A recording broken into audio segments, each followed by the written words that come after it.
The first sign should have been the lipstick not on his collar. That would have been too cliché, but on his credit card statement.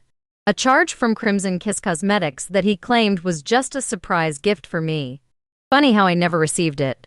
I'm not the snooping type, at least I wasn't for the 15 years we'd been married. Michael was the kind of husband my friends envied.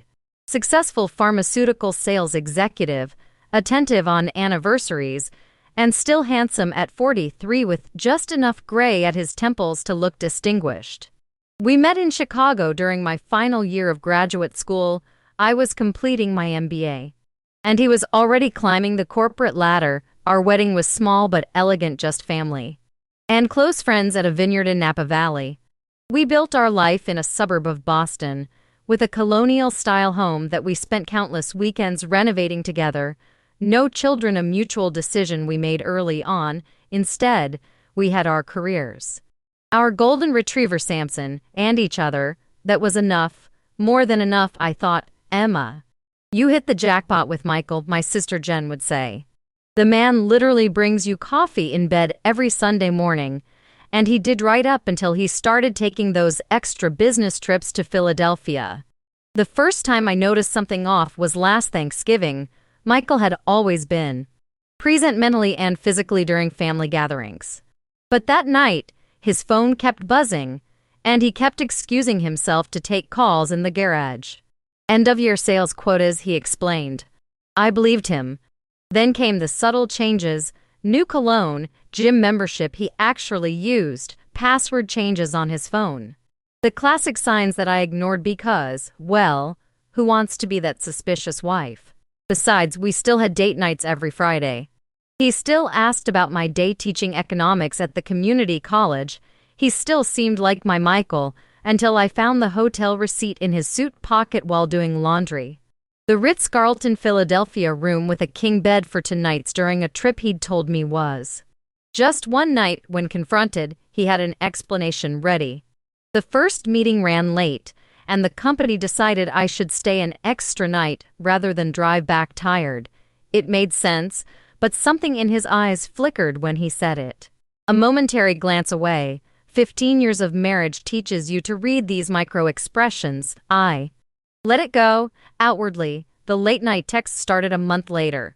Always urgent work issues that required immediate attention at 11 p.m. The shower before dinner habit, which was new. The unexplained mileage on his car, each one a small thread that, when pulled, began to unravel what I thought was an unbreakable fabric. You're overthinking things, my best friend Diane assured me over coffee. Michael adores you. I wanted to believe her. But the night he came home smelling faintly of a perfume I didn't own, something hardened inside me. Not rage, not yet. Something colder, more calculated. I needed certainty and a plan. The opportunity presented itself unexpectedly. Michael's birthday was approaching his 44th, and he'd been dropping hints about wanting a new watch. His current one, a Breitling he'd received as a promotion gift 5 years earlier, was looking dated. He said, I'm thinking something more modern. Maybe that new Tag Heuer connected model, the smartwatch that still looks classic, he mentioned. Casually over dinner I nodded, already ordering it in my mind, but not just one, 2 identical watches. And one would have a special feature he hadn't requested. The idea formed fully one night while he was on another business trip. I was mindlessly watching a crime show where a detective used a hidden recording device to catch a corrupt politician by morning. I had researched everything I needed to know. The watches arrived 2 weeks before his birthday. The legitimate Tag Heuer I'd give him eventually, and the identical-looking replica that contained a small but powerful wireless microphone. I wasn't technically savvy, but Jen's husband Ryan was, and after swearing him to secrecy about the reason, he helped me set up the system. The microphone would transmit to a small receiver I could hide anywhere, which could then connect to speakers. This is some serious spy gear, Emma, Ryan said with concern. Are you sure about this? I nodded, not trusting my voice. I wasn't proud of what I was planning. But the alternative, continuing to live with uncertainty and what felt increasingly like mockery, was worse. Michael was delighted when I told him I was planning a surprise birthday dinner at Salvador's, his favorite Italian restaurant.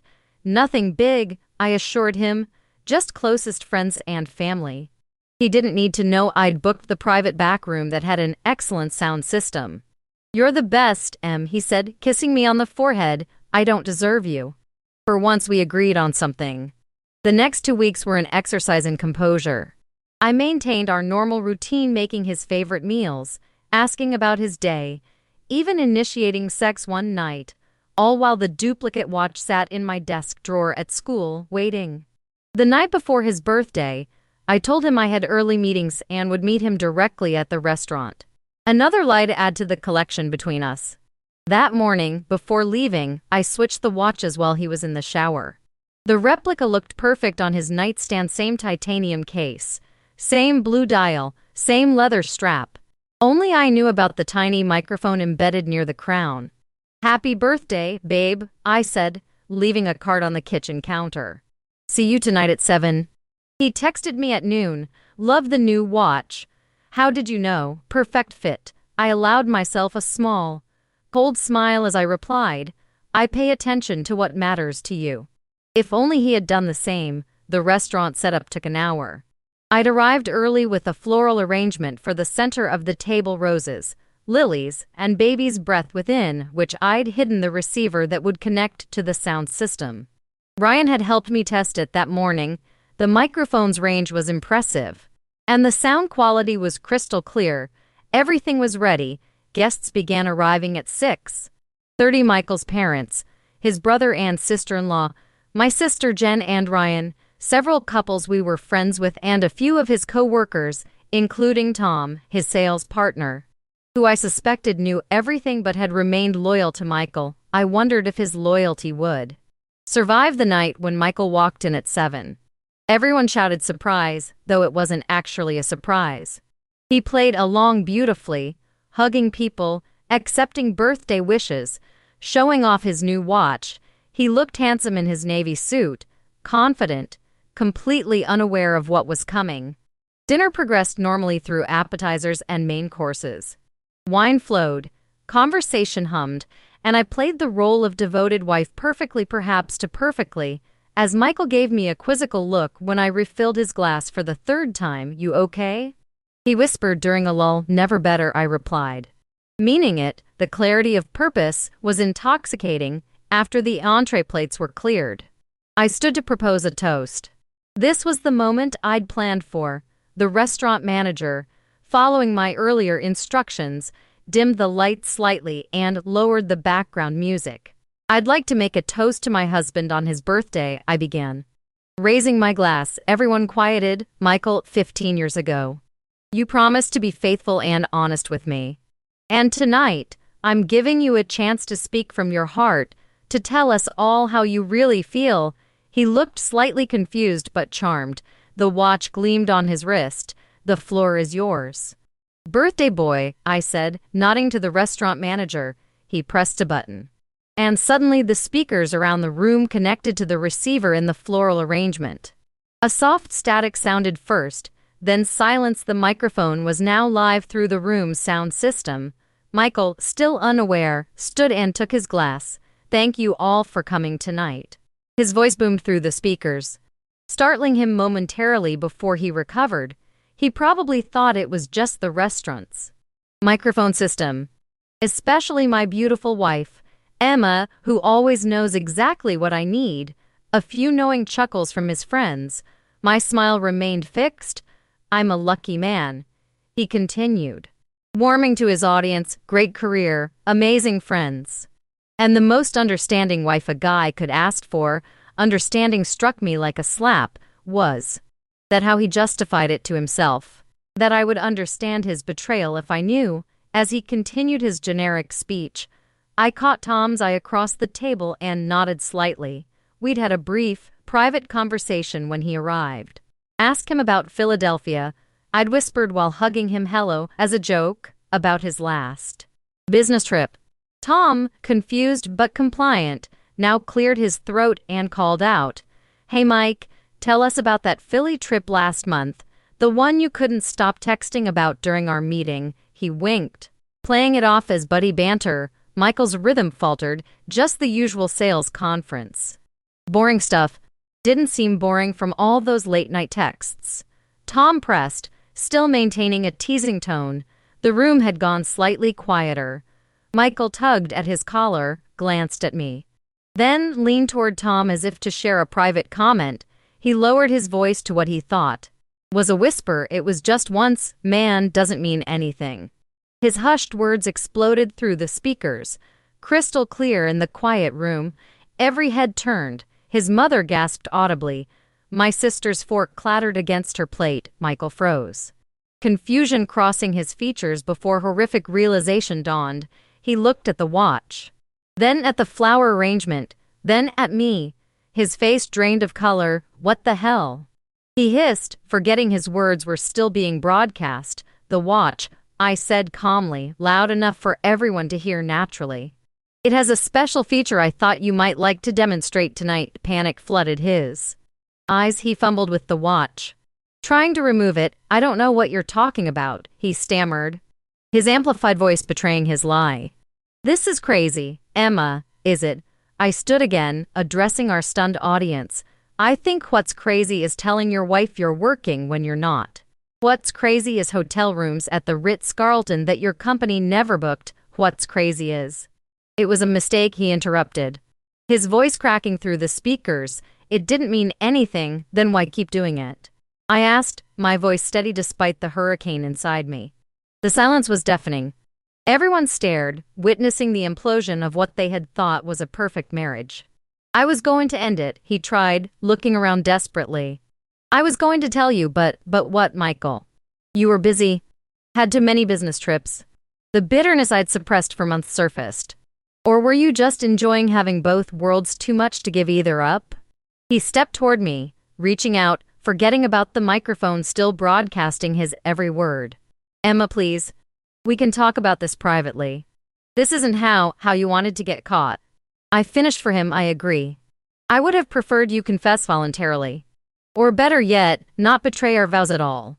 His mother stood abruptly. We should go, she said to her husband, her voice tight with embarrassment. Others shifted uncomfortably, caught in a private drama turned public spectacle. Please. Everyone stay, I said with forced brightness. We still have cake, as if on cue. The waitstaff entered with a large chocolate cake, Michael's favorite, adorned with lit candles. The absurdity of the moment, the cheerful cake, the mortified guests. My husband's face, ashen with exposure, almost made me laugh. Make a wish, Michael, I said, gesturing to the cake. Though I think your secret's already out, he stared at me. Desperation and anger warring in his expression. Turn it off, he demanded. Gesturing at his wrist, turn this damn thing off. I nodded to Ryan, who pressed another button on his phone. The connection cut, leaving only the natural acoustics of the stunned room. It's off, I confirmed, but it recorded everything. Consider it my insurance policy for the divorce proceedings. The word divorce hung in the air. Like smoke. Some guests looked down at their plates, others whispered to each other, and a few, including Tom, shot Michael glances of disgust or disappointment. Michael's father stood next. Son, he said firmly, I think you'd better leave, Dad. I can explain, Michael started. Not to me, his father cut him off. To your wife, though I doubt any explanation will suffice. Michael looked around the room, at the faces of friends and family now witnessing his humiliation, and made a decision. He yanked the watch off his wrist, threw it onto the table, and stormed out without another word. The silence that followed was broken by his mother's quiet sobs. I hadn't wanted to hurt her, she'd always been kind to me, but collateral damage was inevitable. I'm sorry for the spectacle, I addressed the room, surprised at how calm I sounded. But I'm not sorry for the truth. Please, have some cake, and thank you for being witnesses tonight. Even if unintentionally, some left immediately. Uncomfortable with the raw exposure of our marital collapse, others stayed, offering awkward condolences or stunned support. My sister hugged me tightly, whispering, You're the strongest person I know. Emma, I didn't feel strong. I felt hollow. vindicated but empty, the satisfaction of catching him, of having irrefutable proof, didn't heal the wound of betrayal after most guests departed. I sat alone at the table, staring at the half-eaten cake and the discarded watch. Ryan approached cautiously. "Want me to save the recording?" he asked gently. I considered this, then shook my head. "Delete it. I have what I need." The confession had been heard by everyone who mattered. The public humiliation would follow Michael longer than any recording could. "What now?" Jen asked, sitting beside me. "Now I go home, pack a bag, and stay at your place tonight," I said. "Tomorrow I call a divorce attorney. He'll try to explain, to apologize," she warned. "Let him," I replied. "Some things can't be unsaid or unheard." I paid the bill, thanked the staff for their discretion, and left with Jen and Ryan. The night air felt cleansing against my skin, a stark contrast to the suffocating tension of the restaurant. At home, I moved efficiently, packing essentials for a few days away. I was almost finished when I heard the front door open. Michael's footsteps, hesitant, moved through the house until he found me in the bedroom. "Emma," he said, his voice hoarse, "what you did tonight was nothing compared to what you did for months." I finished, zipping my suitcase closed. "I made a mistake," he insisted. "One I've regretted every day. But to humiliate me like that, in front of everyone we know," I turned to face him fully. "Did you regret it when you were with her yesterday? Or last week? Because your overnight bag still has the hotel laundry ticket from 3 days ago." His shoulders sagged. "It got complicated. I tried to end it multiple times. Yet somehow you kept ending up in her bed." I picked up my suitcase. "I'm staying at Jen's. When I come back, I expect you to be gone." "This is my house too," he protested. "Then I'll get a hotel until the lawyer sorted out." I moved toward the door. "Your watch, your real one, is in my drawer. The Tag Heuer I actually bought you. Consider it a parting gift." He blocked my path, not threatening but desperate. 15 years, Emma. We can't just throw that away." "You already did," I said simply. "I'm just acknowledging it." "I love you," he tried, reaching for my hand. Her. That was just physical. It meant nothing. The words that might once have wounded me now bounced off like rain on a window. "That actually makes it worse, Michael. If you risked everything we had for something that meant nothing, what does that say about your judgment, about your respect for me?" He had no answer. "Goodbye, Michael," I said, moving past him. "Happy birthday." I left him standing in our bedroom, surrounded by the remnants of a life we'd built and he'd broken. The dog followed me to the door, confused by the tension and late-night packing. "Stay, Samson," I commanded gently, though it broke my heart, another loss to process later. Driving to Jen's through the quiet suburban streets, I found myself surprisingly clear-headed. The deception, both his and mine, was over. The truth, however painful, was better than the slow poison of suspicion and denial. My phone buzzed repeatedly with texts from Michael, which I ignored, and calls from friends who'd witnessed the implosion of my marriage. Those could wait until morning. At Jen's house, after assuring her I was okay and just needed sleep, I finally allowed myself to cry, not for the marriage I'd lost, but for the one I'd thought I had. For the years spent trusting someone who didn't deserve it.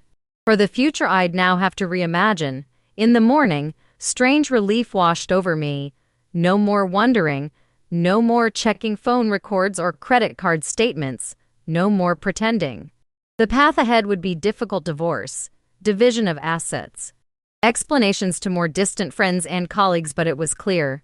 I took the day off from teaching and met with a divorce attorney recommended by a colleague who'd been through a similar situation, given the public nature of his admission and the witnesses. She advised, "We're in a strong position." 2 days later, I returned home to find Michael gone, along with some of his clothes and personal items. He'd left a letter on the kitchen counter, 12 pages of explanation, apology, and plea for another chance. I read it once, then filed it away for my attorney. The weeks that followed brought expected difficulties, awkward encounters with mutual friends, Michael's repeated attempts at reconciliation, his parents' painful disappointment in their son, but they also brought unexpected gifts, deepened friendships with those who stood by me. a renewed relationship with my sister, and most surprisingly, a sense of liberation I hadn't anticipated 6 months later.